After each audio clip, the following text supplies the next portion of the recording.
Saya baca ayat 1. Nah, perikopnya, Ahab memerangi Ramot Gilead, dan Nabi Tuhan berhadapan dengan nabi palsu. Ini luar biasa nih, perikop ini. Saya baca ayat 1.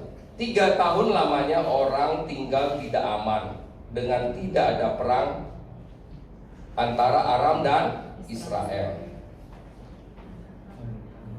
Pada tahun yang ketiga, pergilah Yosafat, raja Yehuda, kepada raja Israel.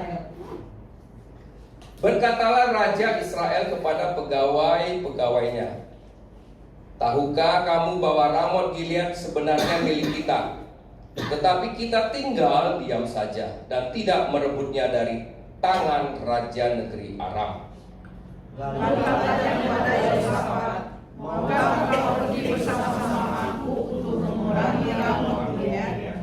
Jawab Yosafat kepada raja Israel, kita sama-sama, aku dan engkau, rakyatku dan rakyatmu, kudaku dan kudamu. Saya baca ayat 5. Tetapi Yosafat berkata kepada raja Israel, baiklah, tanyakan dulu firman Tuhan. Silakan. Lalu raja Israel mengumpulkan para nabi, kira-kira 400 orang banyaknya. Kemudian bertanya kepada mereka, apakah aku boleh pergi berperang melawan Ramot Gilead, atau aku membatalkannya? Jawab mereka, majulah, Tuhan akan menyerahkannya ke dalam tangan raja. Tetapi Yosafat bertanya, tidak adakah lagi di sini seorang nabi Tuhan, supaya dengan perantaraannya kita dapat meminta petunjuk? Jawab raja Israel kepada Yosafat, masih ada seorang lagi yang dengan perantaranya dapat meminta petunjuk Tuhan. Tetapi aku membencinya, sebab tidak pernah ia membuat hal yang baik kepadaku. Melainkan malah kata, orang itu ialah Mika bin Imlah. Kata Yosafat, janganlah raja berkata demikian. Ayat 9. Kemudian raja Israel memanggil seorang pegawai istana, katanya, jemputlah Mika bin Imlah dengan segera. Sementara raja Israel dan Yosafat raja Yehuda duduk masing-masing di atas tahtanya dengan pakaian besar di suatu tempat menginginkan di depan pintu gerbang Samaria, sedang semua nabi itu berbuat di depan mereka. Ayat 11. Maka Zedekia bin Kenaana membuat tanduk-tanduk besi, lalu berkata, beginilah firman Tuhan, dengan ini engkau akan menanduk Aram sampai engkau menghabiskan mereka. Juga nabi itu berbuat demikian, katanya, majulah Ramot Gilead, dan engkau akan beruntung. Tuhan akan menyerahkannya ke dalam tangan raja. 13. Suruhan yang pergi memanggil Mika itu berkata kepadanya, ketahuilah, nabi-nabi itu sudah sepakat meramalkan yang baik bagi raja. Hendaklah engkau juga berbicara seperti salah seorang daripada mereka dan meramalkan yang baik. Tetapi Mika menjawab, demi Tuhan yang hidup, sesungguhnya apa yang akan difirmankan Tuhan kepadaku, itulah yang akan aku katakan.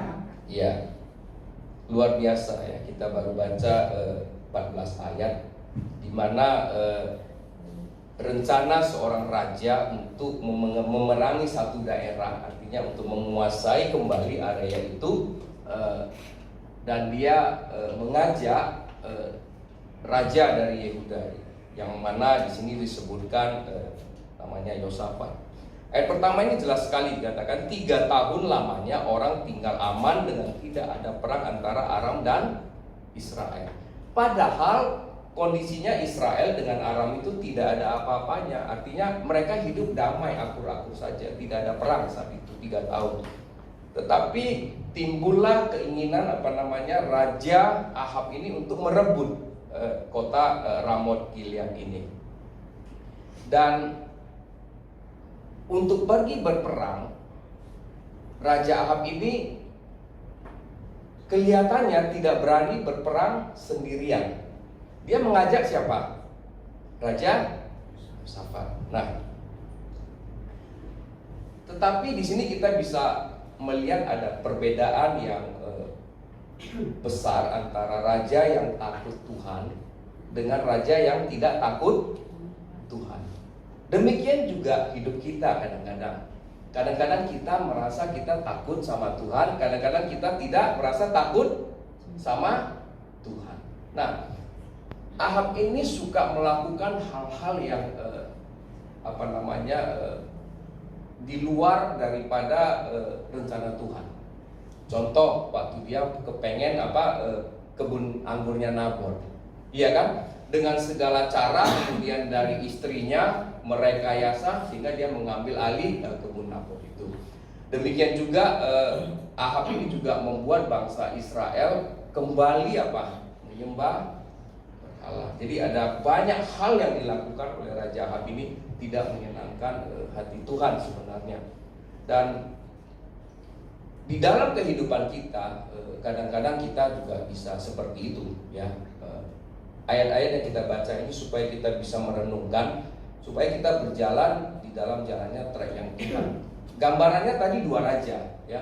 Satu raja yang memang tidak jalan di jalurnya Tuhan, satu raja berjalan di jalurnya Tuhan. Nah, jelas sekali tadi disampaikan di sini di ayat kelima, tetapi Yosafat berkata kepada Raja Israel, baiklah, tanyakan dahulu firman Tuhan. Sahabat aktivisi dimanapun Anda berada, di dalam kehidupan kita, kita selalu dihadapkan kepada masalah. Nah, dalam kasus ini adalah masalahnya adalah berperang untuk merebut wilayah Ramot Gilead ini. Dan Yosafat sangat tahu benar, apabila kita ingin merebut satu wilayah, Tuhan tidak berkenan, itu pasti tidak bisa. Contoh, kalau kita berbisnis, kalau bisnis itu Tuhan tidak izinkan kita lakukan, pasti tidak bisa. Kerjaan juga sama, kita bekerja di salah satu perusahaan, misalnya kita mau pindah. Nah, kalau kita mau pindah, kalau Tuhan tidak izinkan, kita tidak bakalan tidak bisa pindah. Sekolah juga begitu, ya, butuh anak-anak sekolah, sehingga segala sesuatu itu kita harus berdoa dan bertanya kepada Tuhan. Ya, sahabat aktivisi, di sini jelas sekali Raja Yosafat memberikan saran kepada Raja Ahab untuk bertanya kepada nabi-nabi. Tetapi apa yang terjadi? Ahab mengumpulkan 400 nabi, ya. Di sini dikatakan 400 nabi, dan bertanya kepada 400 orang itu, dan jawabannya bisa sama. Coba.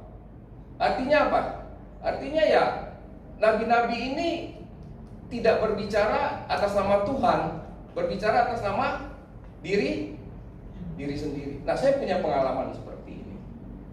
Jadi waktu ada teman mau melahirkan di rumah sakit, kita berdoa bersama-sama, dan ada kata-kata nubuatan yang keluar daripada hamba Tuhan yang lain. Tetapi waktu lagi didoakan ada kata-kata hamba Tuhan yang baik, itu semua baik. Tapi tiba-tiba Tuhan membuka mata rohani saya. Saya melihat kok awan gelap, ya. Cuman saya nggak berani ngomong karena teman saya.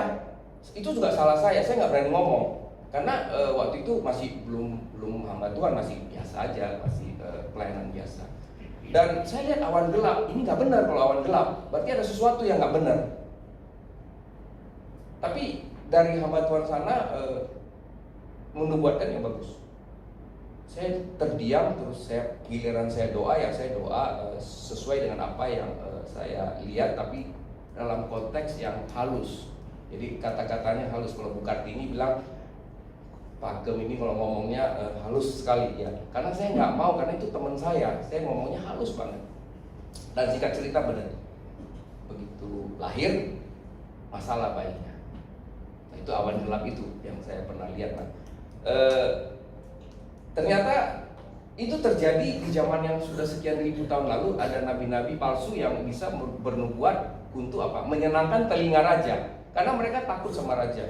Rasul Paulus pun menulis demikian di 2 Timotius 4 ayat 3. Coba ditampilkan jika 2 Timotius 4 ayat 3. Nah, ini penting sekali buat kita, untuk kita ingat ini.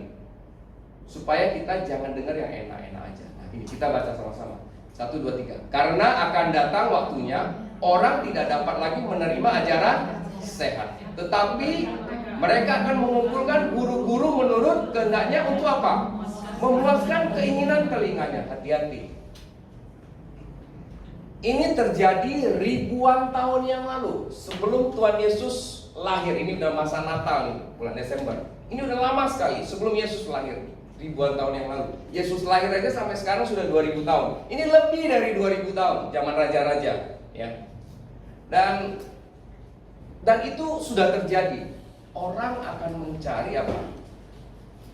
Guru-guru ataupun nabi-nabi yang memuaskan kehendaknya dan supaya apa?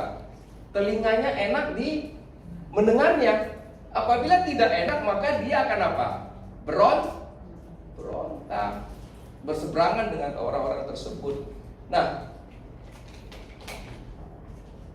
oleh sebab itu kita sebagai anak-anak Tuhan harus peka sebagaimana Raja Yosafat tadi. Iya kan? Raja Yosafat bilang begini, ini 400 orang semua bernubuat yang baik. Majulah, kamu akan menang. Apa iya? Pertanyaannya, apa iya? Nah, artinya kita sendiri sebagai anak-anak Tuhan harus berhikmat. Raja Yosafat ini sangat peka. Dia peka sekali. Dia berkata begini. Tetapi Yosafat bertanya, tidak adakah lagi di sini seorang nabi Tuhan, supaya dengan perantaran kita dapat meminta petunjuk? Artinya Yosafat ini tahu yang 400 ini bukan nabi yang benar. Nah, kalau pemungutan suara misalnya dari 400 plus nabi satu lagi 401, 400 angkat tangan, satu nggak angkat tangan, pasti yang menang siapa? Yang 400. Tapi dalam Tuhan nggak ada begini. Yang Tuhan itu dibutuhkan apa? Kepekaan. Bisa aja semua teman-teman berkata A semua. Dalam pelayanan juga sama. Tiba-tiba Tuhan akan bilang enggak, ini B. Nah, hal ini juga saya pernah alami ya. Waktu kami membangun satu ministry untuk membuat kelas. Tapi teman semua setuju mau membuat kelas. Singkat cerita, saya doa waktu itu. Tuhan bilang nggak jalan loh nanti kelasnya. Nggak jalan. Lumayan investasinya juga besar. Kami harus bikin ruangan. Tapi teman kami yang menyediakan gedungnya waktu itu bikin ruangan semua. Saya tidak berani ngomong kalau itu nggak jalan karena mayoritas oke. Dan singkat cerita kita udah janji semua, benar nggak jalan. Tapi Tuhan baik, karena itu nggak jalan, Tuhan ubah jadi program di televisi, di salah satu televisi kabel itu. Dan kami kerjakan itu bertahun-tahun gara-gara ada satu program yang memang kami mau lakukan tidak jalan sehingga Tuhan ganti program yang lain. Itu bisa terjadi ya, itu bisa terjadi. Dan sampai hari ini puji Tuhan masih dipercaya untuk membuat program yang baru ya. Baru minggu lalu dikasih konfirmasi. Itu luar biasa. Nah, oleh sebab itu kita sendiri harus peka anak-anak Tuhan dan jangan tergantung kepada apa. Di sini ayatnya luar biasa loh. Jangan tergantung kepada dikit-dikit hamba Tuhan. Kita sendiri harus punya hubungan pribadi dengan Tuhan. Ayat ini mengajarkan kita. Raja Yosafat itu punya hubungan dengan Tuhan sehingga dia tahu ini bukan jawaban yang benar. Sehingga dia perlu konfirmasi kepada nabi yang lain. Di dalam kehidupan kita, ya, sahabat televisi yang dikasihi Tuhan, kita perlu mempertajam visi rohani kita untuk bisa selalu connect dengan Tuhan. Memang ya jujur ya, di dalam kehidupan itu kita boleh dikatakan hektik ya, ada banyak pekerjaan, masalah kerjaan ya. Tetapi tolong ambil waktu, ya tolong ambil waktu, nggak usah lama-lama. Setiap malam sebelum tidur aja tetap lakukan hal itu. Dan setiap pagi sebelum melakukan aktivitas tetaplah melakukan hal itu. Karena itu akan menjaga kepekaan kita dengan Tuhan. Jangan begitu bangun pagi udah langsung, terlambat, kita langsung bangun terlambat udah langsung sibuk antar anak lah atau apa. Jangan. Walaupun terlambat, ambil waktu 1-2 menit, tetap ada koneksi sama Tuhan, ya. Terutama anak-anak sekolah juga, jangan terlambat langsung ke sekolah, enggak. Tetap doa sebentar sebelum masuk kelas, ya. Minta Tuhan berikan kita pengertian di dalam menerima pelajaran. Dalam pekerjaan juga sama. Saya kasih kesaksian, ada seorang ibu-ibu, jadi suaminya kerja, dia kerja. Ini kesaksiannya bukan ngarang, tapi benar terjadi. Dia itu staf biasa di perusahaan, staf biasa. Dia punya manajer punya owner, ya. Setiap pagi dia keluar rumah, dia doa. Sampai di kantornya, dia pegang itu pintu kantornya sebelum dia masuk, dia doa. Berkati perusahaan ini. Sampai di meja kerja dia masih berdoa.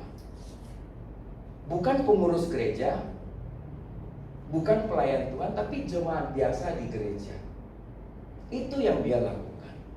Singkat cerita, dalam perjalanannya beberapa tahun terus dia melakukan hal itu, ya. Apa yang terjadi? Ketahuan manajer dia itu kasus dan diberhentikan sama pemiliknya. Dan harusnya banyak yang lain yang bisa dipilih di perusahaan itu. Tuhan pilih siapa? Pilih ibu ini. Pilih ibu ini jadi manajer. Dia bersaksi, dia bilang gak gampang. Saya diserang sama kuasa gelap karena kantornya lumayan gede dan banyak pekerja-pekerja lain yang iri posisi itu karena posisi itu selain gajinya bagus, insentifnya gede. Ya Pak Ian, insentifnya gede ya Pak ya. Dan posisi itu diincar orang, insentifnya gede, jutaan. Sehingga dia bilang dia diserang waktu duduk di manajer itu, ya, diserang ada barang atau apa di meja, bisa terjadi. Dan dia tetap percaya Tuhan, dia pegang firman Tuhan, ya, walaupun diserang gak mempan. Akhirnya orang yang serang itu yang pada berhenti semua. Jadi ganti orang. Jadi kita sendiri harus berhubungan sama Tuhan. Dan puncaknya apa? Puncaknya bosnya membelikan dia satu rumah di real estate. Enggak kepikir, dia bilang seperti lagu tadi, apa yang tak pernah dilihat mata, ya kan? Dan tak pernah didengar telinga. Saya menyampaikan ini benar-benar terjadi pada seorang jemaat Tuhan, tidak karang, ya. Dan rumahnya itu saya lihat sendiri. Kalau saya tidak lihat, saya tidak bisa ngomong. Saya lihat sendiri, rumahnya cukup besar, ya. Untuk ukuran karyawan, nggak mungkin dia bisa beli miliaran itu rumah besar di real estate yang bagus. Saya lihat sendiri. Dan sahabat aktivisi jemaat Tuhan, ya, ini kita penting berhubungan dekat sama Tuhan supaya kita tahu apa yang Tuhan mau kita lakukan. Ahab tidak tahu, raja ini tidak tahu. Ahab ini hanya berdasarkan emosi. Padahal 3 tahun kan kita mencatat tidak ada apa-apa di Aram itu. Tenang, semuanya tenang. Jadi artinya Ahab ini mencari apa? Mencari masalah untuk siapa? Dirinya sendiri.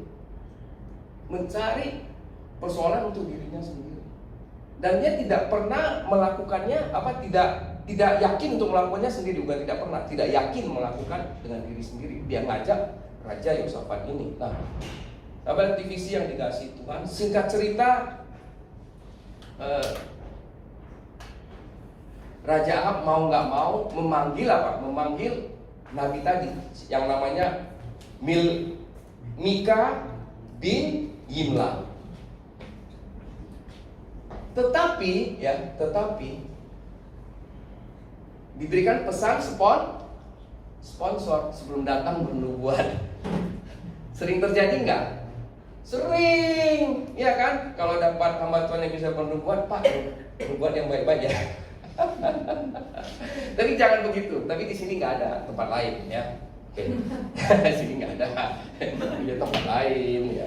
Oke. Nah, artinya Raja Ahab itu berusaha membeli nabi yang tadi, iya kan, untuk menyampaikan pesan Tuhan yang sesuai dengan 400 orang tadi.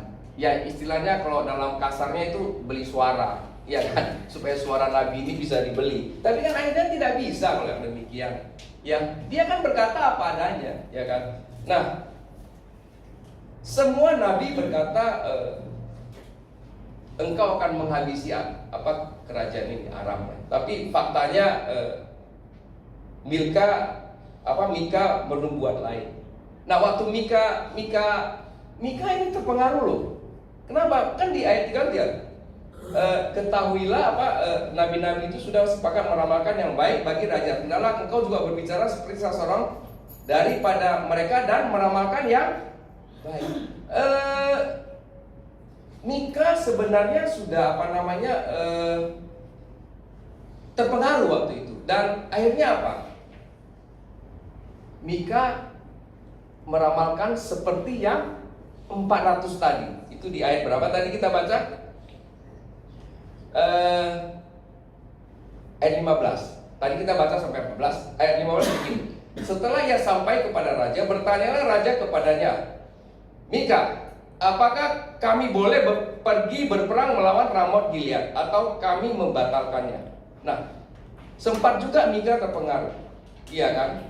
Jawabnya kepadanya, majulah dan engkau akan beruntung, sebab Tuhan akan menyerahkannya ke dalam tangan. Nah, sekarang giliran Raja Ahab yang peka. Dia bingung, selama ini kan dia nggak pernah nubuatin saya yang baik-baik begini. Biasanya yang jelek-jelek. Nah, dia bingung kan? Ya. Dan akhirnya Mika mengatakan tidak boleh maju kan. Dan yang jelas dikatakan apabila kamu maju maka akan tercerai berai seperti domba-domba yang kehilangan gembala. Artinya apa?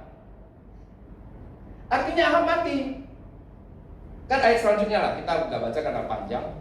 Itu artinya Ahab mati. Tapi Ahab tidak bisa menangkap isi pesan nubuatan itu. Kenapa? Why?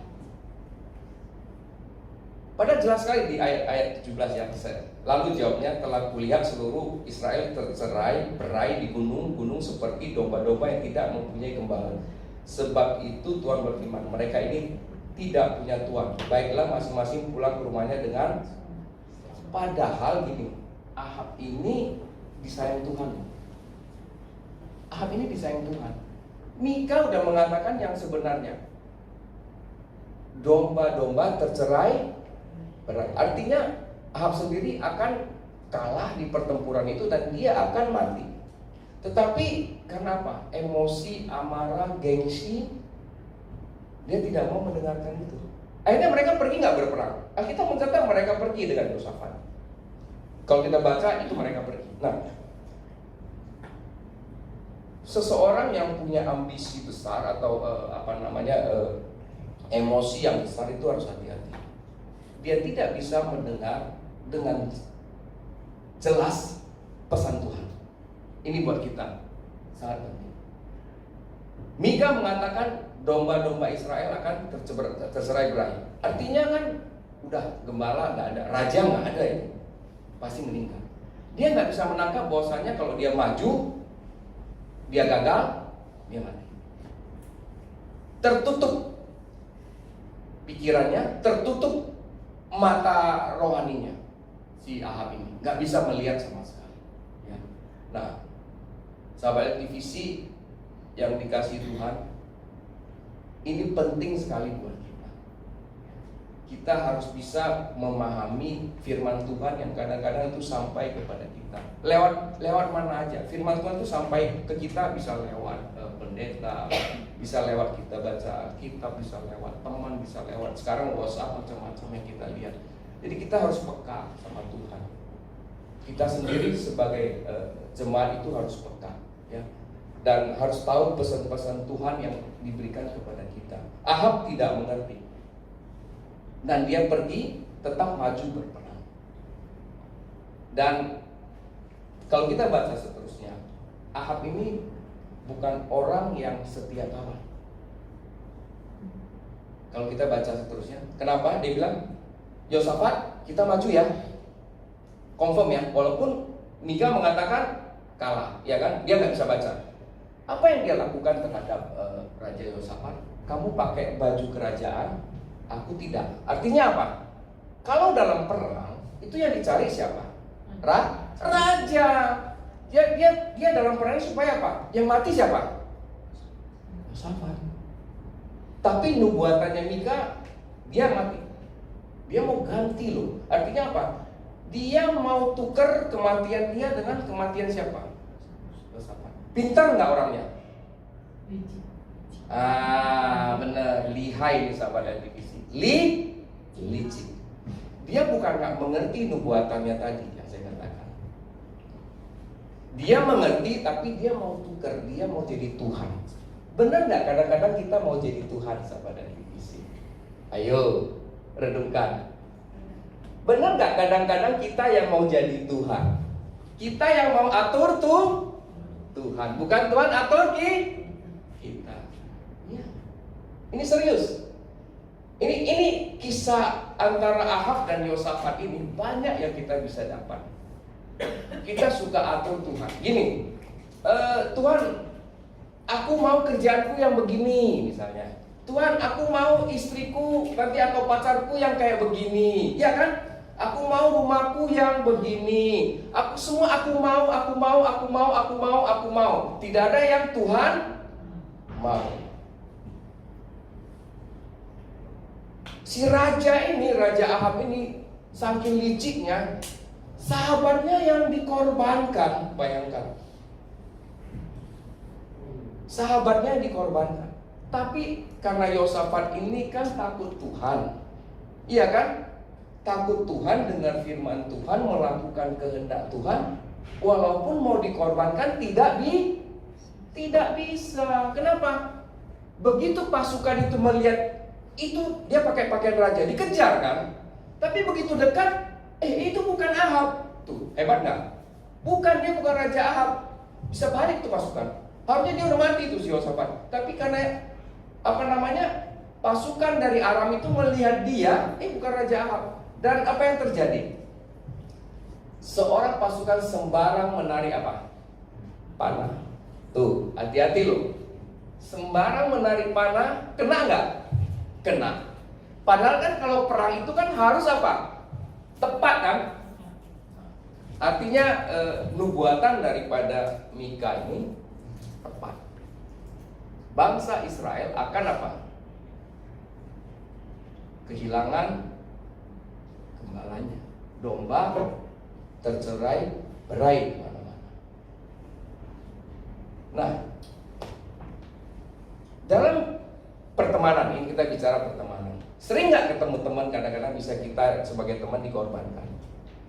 Pernah ketemu nggak? Ada. Tapi di sini tidak ada. Di tempat lain. Ya. Ini penting buat kita pelajari. Simple. Ini firman Tuhannya simple, sahabat dan divisi. Pokoknya jangan tegang kalau baca dengar firman Tuhan. Tenang-tenang aja, resapi dengan baik ya, resapi dengan baik. Nah, hal penting seperti ini, walaupun ini sepertinya cerita, tapi intinya itu terjadi saat ini di dunia modern ini. Apa yang terjadi antara Ahab dan Yosafat itu terjadi di dunia saat ini. Ya. Dan ada banyak hal yang kita bisa pelajari. Raja Ahab ini akhirnya meninggal, ya, dan kalah di medan pertempuran. Akhirnya raja daripada bangsa Israel ini digantikan siapa? Oleh anaknya Ahab, ya. Nah, dari kisah ini kita bisa melihat ya, di dalam Tuhan, anak-anak Tuhan, yang paling penting kesimpulannya apa? Kita sendiri harus memiliki hubungan dengan Tuhan. Harus peka sama Tuhan. Peka sama apa? Petunjuknya. Jangan sampai kita tidak peka kepada petunjuknya. Apalagi pemimpin-pemimpinnya, ya. Ibu rumah tangga sebagai ayah di rumah itu penting sekali, harus peka, karena seorang laki-laki itu di rumah tangga itu sebagai kepala, ya. Raja, imam, nabi itu bagi suami itu sebenarnya sangat penting. Dan dari kisah ini, sahabat LTVC, kita bisa belajar kita harus sendiri memiliki hubungan dengan Tuhan. Kemudian hamba Tuhan itu hanya sekedar konfirmasi. Kita udah dapat sesuatu kepada hamba Tuhan, hanya konfirmasi. Seperti Raja Yosafat itu konfirmasi kepada Nabi Mika. Tapi kenapa Yosafat mau maju bersama-sama dengan Ahab? Coba renungkan. Ini poin penting. Kenapa Yosafat mau maju bersama-sama dengan Ahab? Padahal Ahab sudah mengatakan, kamu pakai baju kerajaan, saya tidak. Yosafat tahu kalau disertai Tuhan pasti aman. Jadi beda pola pandang. Raja Ahab suka memakai cara-cara yang tidak benar, sedangkan Raja Yosafat ini orang yang teguh berpegang dengan firman Tuhan. Dia tahu kalau tetap bersama Tuhan, pegang firman Tuhan, tidak bisa celah. Walau apa? Sisi kanan berapa? Walau 1000 rebah di sisi, dan sebelahnya lagi berapa? 10.000. Ahab ini sangat mengerti firman Tuhan.